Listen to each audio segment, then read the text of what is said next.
Hi, I'm Joe, and I'm going to paint this Venetian skyline. It's a view from the front of the Doge's palace, and we're looking into a westering sun in the evening.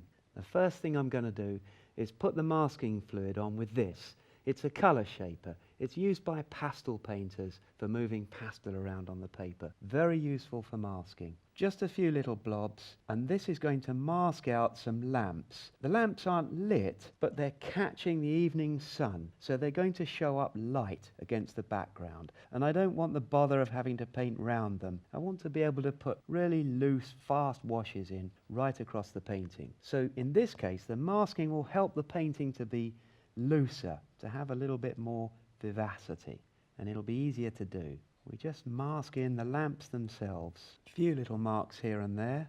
They don't all need to be in, it's just a few little marks.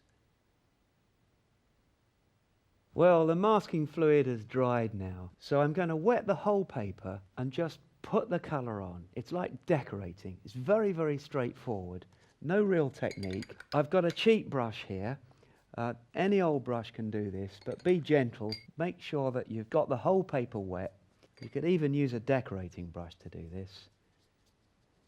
There we go. That's that done. Now the next thing I'm going to do, might as well use the same brush. I'm going to put this mixture of Naples yellow, burnt sienna, and a little bit of cerulean blue. And we just brush it on like this. Get the whole painting covered. So there we go, we're brushing it onto the sky, across the buildings. There's going to be a sort of a light patch in the middle of the sky. So just around here, that's where the sun is setting. The setting sun, you can't see it. It's above the painting, out of the image. But it gives a very, very light patch in the sky in the middle. And now we're darkening it up along the base. And I'm just going to add a little bit of this quinacridone magenta, just a little bit of red. I've put that in the base of the sky, just reddened it a little bit. I can add a little bit more burnt sienna above that. That's too much. Blob of burnt sienna going on, that happens. Smooth that out quickly before it makes a mark. But because it's wet, you can do that. You can just stick the paint on the paper and mix it on the paper itself. Now the lower part, the same again really, but here I'm using raw sienna, slightly darker brown, burnt sienna, raw sienna, and again some cerulean blue. Just test that out.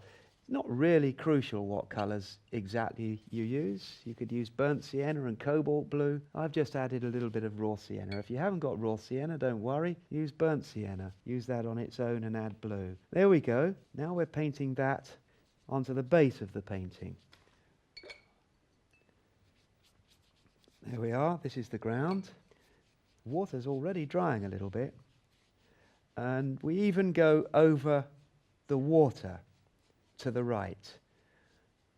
And this is the Venetian lagoon with all the gondolas sitting there. So we darken it up now. Raw sienna, burnt sienna, little bit of cerulean blue. And we're going to just build it up so that there's this light area in the middle.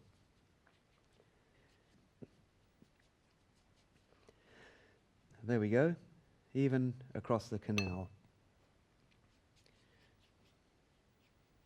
And now that's on there, have you ever had the problem where when you paint, you find that when it dries it's so pale, and it pales so much when it dries? Well, one way of getting around that is just to put a lot more colour on. And because it's wet, I can do that and it'll be smooth. So now I'm going to put much stronger colour on, and I'm going to do it a little bit more strongly than maybe is comfortable, because I know that when it dries, it'll go pale again. So we'll build some contrast in now to avoid it being weak and wishy-washy later on. So here we go, a little bit more colour, but this colour is just on the foreground, on this great broad piazza with all the people on it. We've got a bit of a light patch in the middle. I want to retain that, but I can still afford to go darker. Now just think of this as an undercoat. It's just the same as when you're decorating. It's just an undercoat, and it will go pale, and once we've got it on, we can let it dry and we can put another layer over it. But we're building strength into the painting right now at the beginning, and that will really get us going.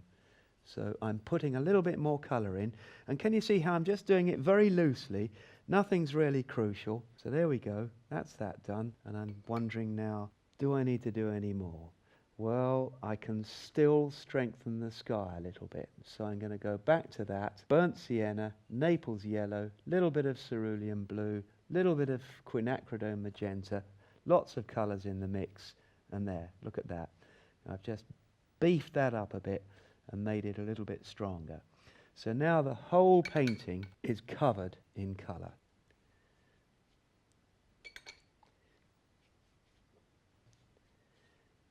The key points are keep it all wet and then cover it with colour, plenty of colour. Don't have any dry patches at all on it while you're applying colour. Put lots of colour on and then you let it dry. And one more thing, don't worry if it doesn't look exactly like this. Don't try and copy this exactly, just take the general principle. Loads of colour, mix plenty of colour, loads of water, stick it on, and then leave it. And that's what I'm going to do. Now we're going to put a second layer on the sky. So we're working one very simple step at a time. And what I'm going to do is make 2 more mixes. I can add to the mixes I've already got, but I'm going to make sure I've got plenty of paint, more paint than I need.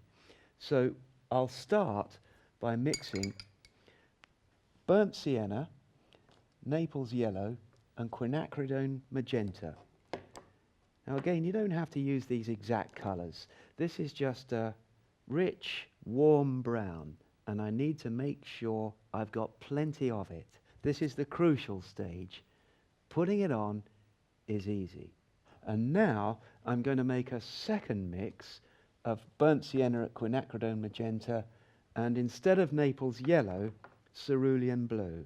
So we've got 2 distinct mixes. And notice how I'm putting these around the edges of the palette. I've got swatches on the edges and there's a mixing zone in the middle. I'm not mixing all the colours together though. What I'm going to do is pull a little bit of colour into the middle like that. So there's a mixing zone in the middle. See that? Burnt sienna into the middle. Little bit of cerulean blue. That's making a very dark grey, and a little bit of quinacridone magenta. So now we've got a warmer grey, and I can make additional mix areas around the edge. Look, this one, that's a bit more blue. A little bit of red, that's a little bit more violet now. And over on this side, it's a little bit more brown. And here, we've got a bluer mix. And now I'm just going to put these colours together, burnt sienna, Naples yellow and quinacridone magenta. Now the next thing I'm going to do is create the sky, but I'm going to let the brush do the work. So here we go. Here's how to use the brush. So now here we go. I'm just going to brush streaks across the sky area like that. Slight angle. I'm brushing streaks across the sky area, and it's just giving me this loose, ragged sky, but they really are just brush marks. And I'm going diagonally, and that's the sky.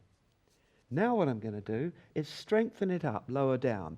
So we've got this cloud that's breaking up at a higher altitude, and lower down it's forming a veil that just drops down to the horizon, and I've got plenty of strong colour here to put on. So I've mixed the colour. That's the real work, making sure that there's plenty of colour. Here I'm just letting the brush speak.